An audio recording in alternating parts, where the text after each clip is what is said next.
श्री शिवाय नमस्तुभ्यम। तुमची राशी मेष आहे का? तर आजचा हा व्हिडिओ तुमच्यासाठी बनवला आहे। पवित्र, दिव्य आणि अलौकिक असा श्रावण महिना सुरू होणार आहे। शिवभक्तांसाठी हा काळ म्हणजे साक्षात शिवाशी जोडलेला जाण्याचा सोहळा असतो।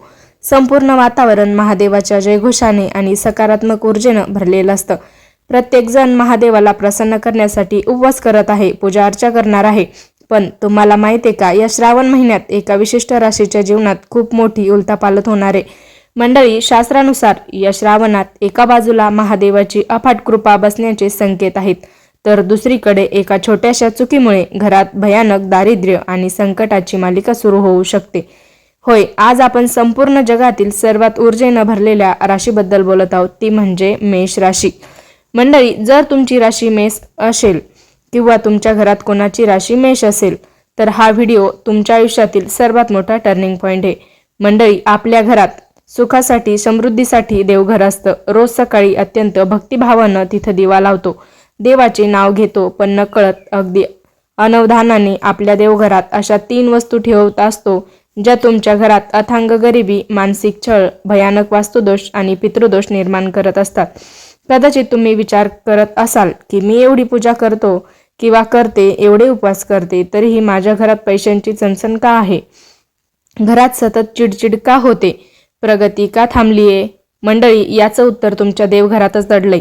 या 3 रहस्यमय वस्तू कोणत्या आहेत? त्या देवघरातून आत्ताच्या आत्ता हटवल्या पाहिजेत, आणि त्या न हटवल्यास महादेवाचा कोणता कोप ओढवून घेऊ शकता, हे सर्व आपण आजच्या या विशेष व्हिडिओमध्ये अत्यंत शास्त्र पद्धतीने आणि पुराव्यांसह पाहणार आहोत। व्हिडिओचा एकही सेकंद मिस करू नका, कारण तिसरी वस्तू जर थेट तुमच्या घरात मृत्यू, संकट आणि कर्जाचा डोंगर उभा करत आहे। चला या रहस्याचा उलगडा करूया। मंडळी, मुख्य वस्तूवर जाण्यापूर्वी आपल्याला हे समजून घेणं गरजेचं आहे की श्रावण महिना आणि मेष राशी यांचा थेट संबंध काय आहे। ज्योतिषशास्त्रानुसार मेष राशी चक्रातील पहिली राशी आहे। या राशीचा स्वामी आहे मंगळ। मंगळ हा अग्नितत्वाचा ग्रह आहे। मेष राशीच्या लोकांमध्ये प्रचंड ऊर्जा, उत्साह, धाडस आणि नेतृत्व गुण असतात, पण त्याचवेळी मंगळामुळे या लोकांमध्ये राग, घाई गडबड आणि हट्टीपणा देखील असतो। आता दुसरीकडे पाहूया। श्रावण महिना हा पूर्णपणे जलतत्वाचा आणि भगवान शिवशंभूंच्या अत्यंत शांत, कल्याणकारी आणि संहारक ऊर्जेचा काळ आहे। निसर्गात चहूबाजूला पाणी आणि हिरवळ असते। आता जरा विचार करा, जेव्हा एका बाजूला मेष राशीची अग्नि ऊर्जा असते आणि दुसऱ्या बाजूला श्रावणाची जल ऊर्जा असते, तेव्हा या 2 शक्तींचा समतोल राखणं अत्यंत कठीण होत असतं। जर तुमच्या घरातील ऊर्जेचं केंद्र म्हणजेच तुमचं देवघर योग्य स्थितीमध्ये असेल तर ही दोन्ही तत्वे मिळून तुमच्या आयुष्यात राजयोग निर्माण करतात।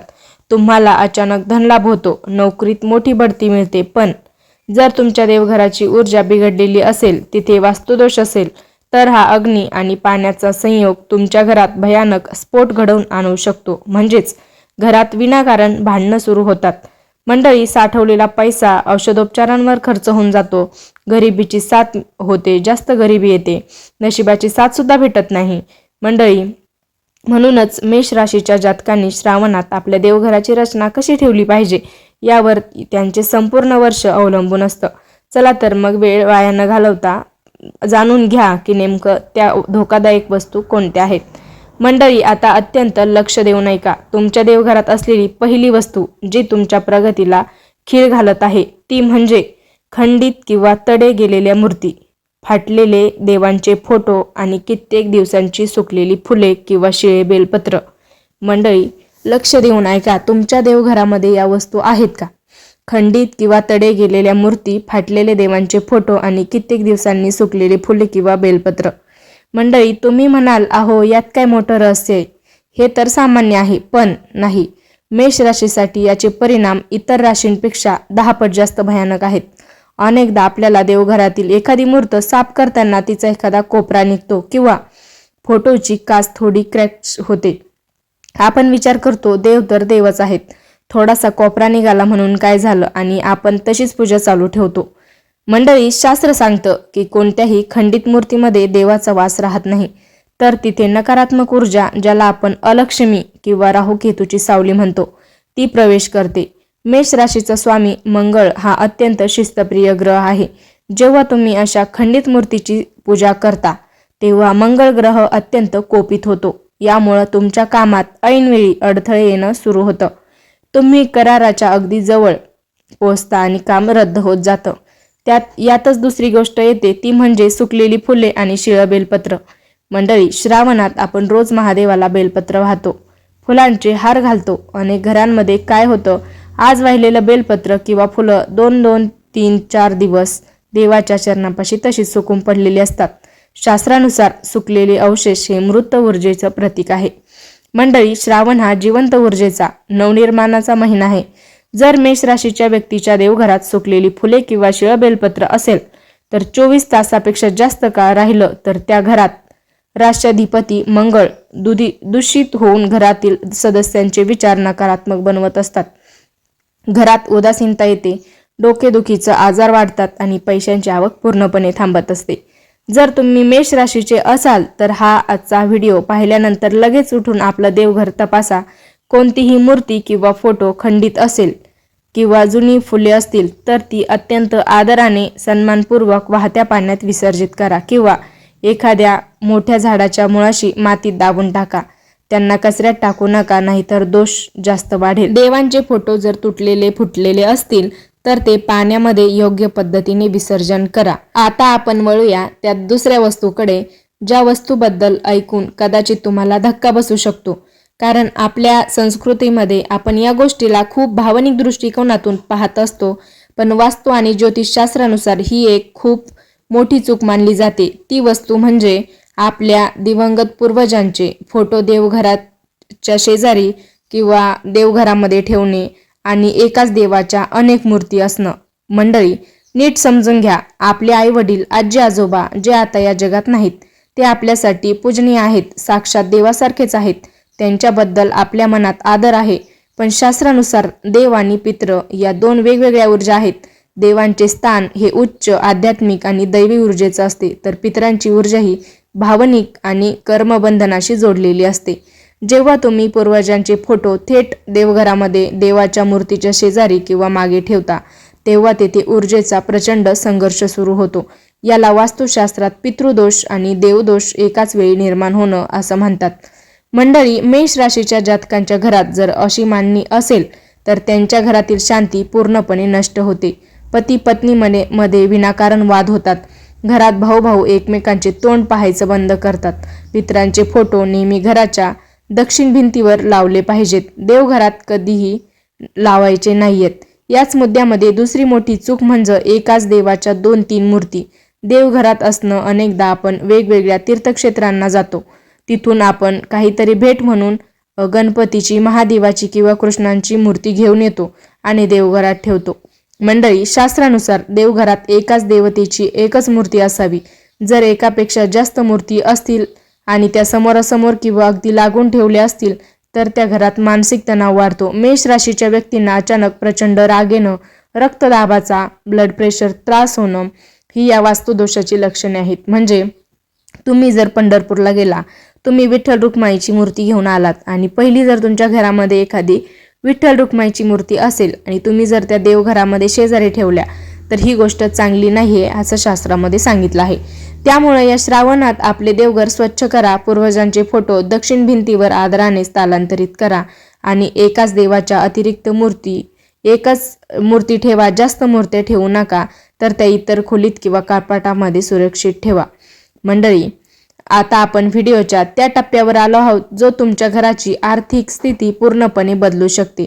ही तिसरी वस्तू अशी आहे जी आजच्या काळात जवळपास 90% लोकांच्या देवघरात नकळतपणे आढळते आणि यामुळेच मेष राशीचे लोक कितीही कष्ट उपसवले तरी रात्री रिकाम्या हाताने घरी परत जातात. ती वस्तू म्हणजे देवघरात वापरल्या जाणाऱ्या लोखंडी किंवा स्टीलच्या वस्तू आणि वात कापण्यासाठी ठेवलेली धारदार कात्री किंवा चाकू.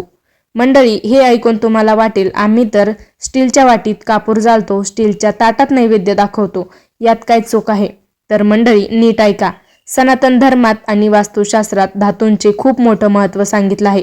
देवघरासाठी फक्त तांब, पितळ, चांदी, कासे किंवा सोनं या धातूंनाच अत्यंत पवित्र आणि सकारात्मक ऊर्जा वाहून नेणारं मानलं गेलं आहे. मंडळी, लोखंड आणि स्टील जे लोखंडापासून बनतं ते धातू ज्योतिषशास्त्रानुसार शनी आणि राहू ग्रहांचं कारक मानलं जातात. श्रावण महिना हा महादेवांचा आहे आणि महादेव हे ऊर्जेचा उगम स्थान आहेत. जेव्हा तुम्ही देवघरात लोखंडी दिवा, लोखंडी उदबत्तीचं स्टँड किंवा स्टीलची भांडी वापरून पूजा करता तेव्हा पूजेची सात्विक ऊर्जा नष्ट होते. उलट तिथे शनी आणि राहूची नकारात्मक ऊर्जा सक्रिय होते. त्यामुळं शक्य असेल तर तुम्ही तांब्याचंच भांडं वापरा किंवा भांडे वापरा, कोणतंही असो ते. त्याच्यानंतर मंडळी, मेष राशीच्या कुंडलीत जर शनी आणि राहूचा प्रभाव देवघरात पडू लागला तर त्या व्यक्तीवर प्रचंड कर्जाचा डोंगर उभा राहतो. आलेला पैसा कुठे जातो हेच समजत नाही आणि गरिबी पाय पसरवू लागत असते.